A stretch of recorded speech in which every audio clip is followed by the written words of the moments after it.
चांदनी रात थी, सितारे चमक रहे थे, हवा में सन्नाटा था। एक ऊंची पहाड़ी पर चंद्रकुंड महल खड़ा था। यह महल अब वीरान था। इसकी दीवारें पुरानी और जर्जर थीं, लेकिन इसकी खूबसूरती अभी भी बरकरार थी। इस महल के पीछे एक रहस्य छिपा था, खजाने का रहस्य। कहते हैं इस महल में कभी राजा चंद्रसेन रहा करते थे। वे बहुत अमीर और शक्तिशाली थे। उन्होंने अपना खजाना इसी महल में छिपाया था, लेकिन एक दिन वे अचानक गायब हो गए। उनका खजाना भी गायब हो गया। तब से कई लोगों ने इस खजाने को खोजने की कोशिश की, लेकिन कोई भी कामयाब नहीं हुआ। कुछ लोग कहते हैं इस खजाने की रक्षा एक श्राप करता है। जो भी इस खजाने को छूने की कोशिश करता है उसका अंत बुरा होता है, इसलिए लोग इस महल से दूर ही रहते हैं। लेकिन कुछ लोग ऐसे भी हैं जो इस श्राप से नहीं डरते। वे अब भी इस खजाने को खोजने की कोशिश करते हैं। राजा चंद्रसेन एक निडर योद्धा और दयालु शासक थे। उनके राज्य में खुशहाली थी। लोग उन्हें बहुत प्यार करते थे। लेकिन राजा चंद्रसेन को एक रहस्यमय दुश्मन से खतरा था। यह दुश्मन था काला जादूगर शकुनी। शकुनी राजा चंद्रसेन के राज्य पर कब्जा करना चाहता था। वह उनके खजाने को हासिल करना चाहता था। शकुनी ने राजा चंद्रसेन पर कई बार हमला किया, लेकिन हर बार राजा चंद्रसेन ने उसे हरा दिया। एक दिन शकुनी ने चालाकी से काम लिया। उसने राजा चंद्रसेन को एक युद्ध में फंसा लिया। फिर उसने अपने काले जादू से राजा और उनके खजाने को गायब कर दिया। किसी को नहीं पता था कि राजा चंद्रसेन कहां गए, उनका खजाना कहां गया। कई साल बीत गए। लोगों ने राजा चंद्रसेन और उनके खोए हुए खजाने की कहानियां सुनाई। कहा जाता है कि राजा चंद्रसेन ने अपना खजाना चंद्रकुंड महल में छिपाया था, और इस खजाने की रक्षा के लिए उन्होंने एक शक्तिशाली श्राप लगाया था। मुझे बचपन से ही राजा चंद्रसेन और उनके खोए हुए खजाने की कहानियां सुनने को मिलती थीं। मैंने हमेशा से इस खजाने को खोजना चाहा है। और हम भी तुम्हारे साथ हैं अर्पण। यह एक रोमांचक अभियान है, हम इसे जरूर पूरा करेंगे। हाँ, और मैं हमेशा मुश्किल समय में तुम्हारी रक्षा करने के लिए तैयार हूँ। हमें बस सही जानकारी चाहिए।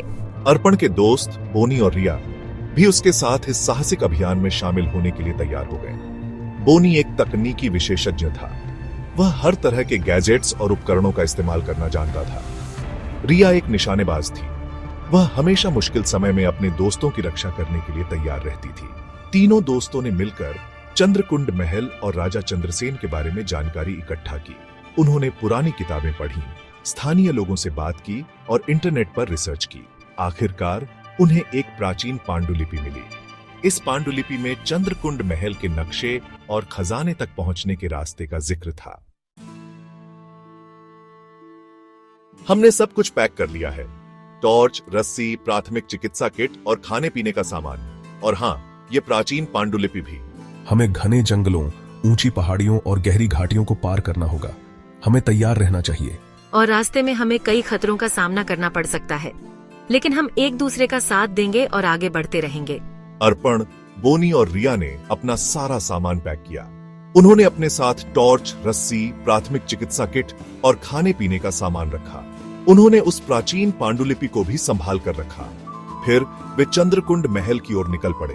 उन्हें घने जंगलों, ऊंची पहाड़ियों और गहरी घाटियों को पार करना पड़ा। रास्ते में उन्हें कई खतरों का सामना करना पड़ा। जंगली जानवरों ने उन पर हमला किया, जहरीले सांपों ने उनका पीछा किया, लेकिन तीनों दोस्त हिम्मत नहीं हारे। वे एक दूसरे का साथ देते रहे और आगे बढ़ते रहे।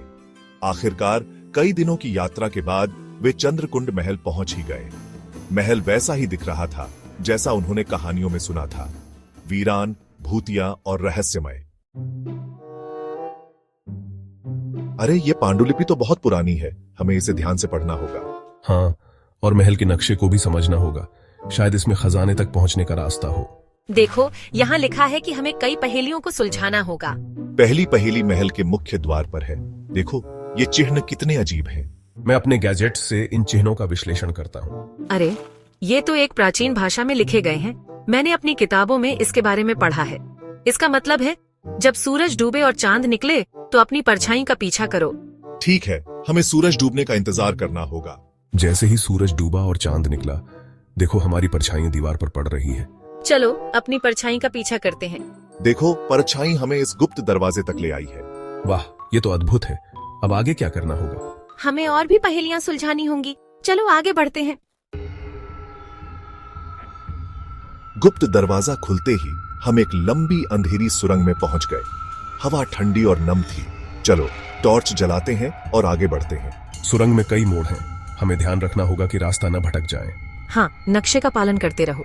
धीरे धीरे आगे बढ़ते हैं। अचानक ये आवाजें, सुरंग में कुछ है। देखो, कंकाल, तलवारें और ढाल लिए हमारी ओर बढ़ रहे हैं। ये खजाने की रक्षा कर रहे हैं। हमें उनसे लड़ना होगा और कोई चारा नहीं है। रुको, मेरे पास एक खास पाउडर है, इसे कंकालों पर फेंकते हैं। वाह, ये पाउडर उन्हें धुएं में बदल रहा है। तुमने इसे कैसे बनाया? इस अभियान के लिए खास तौर पर बनाया था। किसी भी अलौकिक शक्ति को नष्ट कर सकता है। चलो आगे बढ़ते हैं। आखिरकार हम सुरंग के अंत में पहुंच गए हैं। देखो, एक विशाल कक्ष और बीच में सोने का सिंहासन, उस पर मुकुट रखा हुआ है। हमें यकीन हो गया कि हम खजाने तक पहुंच चुके हैं, लेकिन जैसे ही मैंने मुकुट छूने की कोशिश की, भूकंप! दीवारों से पत्थर गिरने लगे, छत हिलने लगी। ये राजा चंद्रसेन का श्राप है। हमें यहाँ से निकलना होगा और जल्दी। हमें भागना होगा, लेकिन बाहर निकलने का रास्ता बंद हो चुका है। चारों तरफ देखो, कोई ना कोई रास्ता जरूर होगा। जल्दी करो, हमें यहां से निकलना होगा। S3 media group, person pointing at small opening in wall, explorers finding escape route at stock at distribute underscore equally. देखो, दीवार में एक छोटा सा छेद है। मैं इसे अपने गैजेट से बड़ा करता हूँ। हम किसी तरह अपनी जान बचाने में कामयाब हो गए। बाहर आकर देखा, चंद्रकुंड महल पूरी तरह से ढह चुका है। खजाना हमेशा के लिए दफन हो गया। हमने इतनी मेहनत की, इतने खतरे उठाए, लेकिन खजाना नहीं मिला। कम से कम हम जिंदा हैं, यही सबसे बड़ी बात है। अपने घर वापस आ गए, थके हुए, घायल, लेकिन जिंदा। हाँ, हमने एक महत्वपूर्ण सबक सीखा है।